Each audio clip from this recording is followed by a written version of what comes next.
बिस्मिल्लाहिर्रहमानिर्रहीम। अस्सलामु अलैकुम वरहमतुल्लाहि वबरकातुहू। आबिद रजा चैनल की तरफ से आज मैं अपने दोस्तों तक रसूल अल्लाह सल्लल्लाहु अलैहि वआलिहि वसल्लम का बहुत ही प्यारा फरमान पहुंचाऊंगा। उससे पहले मैं अपने तमाम दोस्तों से गुजारिश करूंगा कि इस वीडियो को आपने ज़रूर आगे शेयर करना है और लाइक करना है। तो शुरू करते हैं। बिस्मिल्लाहिर्रहमानिर्रहीम।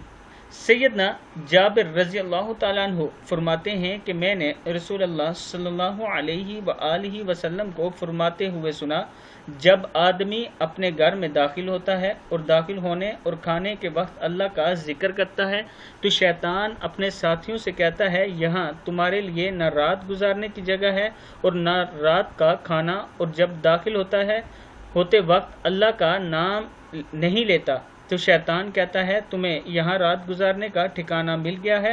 और जब खाने के वक्त भी अल्लाह का नाम नहीं लेता तो शैतान कहता है, तुम्हें शब बाशी का ठिकाना और खाना दोनों मिल गया है, यानी रात गुजारने का और खाना दोनों आपको मिल गए हैं।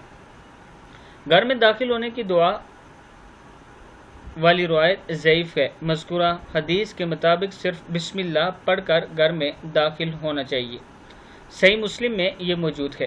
मैं अपने दोस्तों से गुजारिश करूंगा कि जब भी घर में दाखिल हों तो बिस्मिल्लाह पढ़ लिया करें और उसके बाद अल्लाह का ज़िक्र अज़कार ज़रूर किया करें। इस वीडियो को आप दोस्तों ने आगे ज़्यादा से ज़्यादा शेयर करना है। अस्सलामु अलैकुम वरहमतुल्लाहि वबरकातुहू।